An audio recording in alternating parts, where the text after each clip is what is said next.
நியாய விலை கடைகளில் ஏழை எளிய மக்களுக்கு பொருட்களை முறையாக வழங்க வேண்டும் என அதிமுக பொதுச் செயலாளர் எடப்பாடி பழனிசாமி வலியுறுத்தியுள்ளார். சேலம் மாவட்டம் ஓமலூர் அடுத்த திண்டமங்கலம் பகுதியில் அதிமுக சார்பில் சமத்துவ பொங்கல் விழா நடைபெற்றது. இதில் அக்கட்சியின் பொதுச் செயலாளர் எடப்பாடி பழனிசாமி பங்கேற்று பொதுமக்களுடன் இணைந்து பொங்கல் பண்டிகையை கொண்டாடினார். விழாவில் பேசிய எடப்பாடி பழனிசாமி, தமிழக மக்களுக்கு தேவையான திட்டங்கள் அதிமுக ஆட்சியில் கொண்டுவரப்பட்டு செயல்படுத்தப்பட்டதாகவும், திமுக ஆட்சியில் புதிய திட்டங்கள் கொண்டுவரப்படவில்லை என குற்றம் சாட்டினார். தமிழக மக்கள் மீது அக்கறை இல்லாத அரசாக திமுக இருப்பதாக விமர்சித்த எடப்பாடி பழனிசாமி, நியாய விலை கடைகளில் பாமாயில் எண்ணெய் நிறுத்தப்பட்டதாக செய்திகள் வருவதாகவும், அது உண்மையாக இருந்தால் வன்மையாக கண்டிப்பதாகவும் தெரிவித்தார்.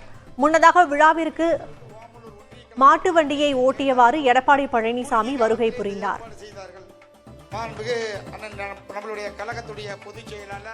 இந்த ஆட்சியிலே மக்களுக்கு நன்மை கிடையாது, விவசாயிகளுக்கு நன்மை கிடையாது, விவசாய தொழிலாளிக்கு நன்மை கிடையாது, ஒட்டுமொத்த மக்களுக்கும் நன்மை கிடையாது. வேதனை தான் மிஞ்சி இருந்த ஆட்சியிலே இன்னும் நல்ல திட்டங்களை கொண்டு வந்தோமோ அதையெல்லாம் நிறுத்தியதுதான் இந்த விடியா திமுக அரசுடைய சாதனை. வேற ஒன்றும் கிடையாது. ரேஷன் கடையில பாமாயில் நிறுத்தப்பட்டதாக கேள்வி பத்திரிகையிலே பார்த்தேன். வன்மையாக கண்டிக்கிறோம். ஏழை மக்களுக்கு வழங்கக்கூடிய ரேஷன் பொருட்கள் முறையாக வழங்க வேண்டும்.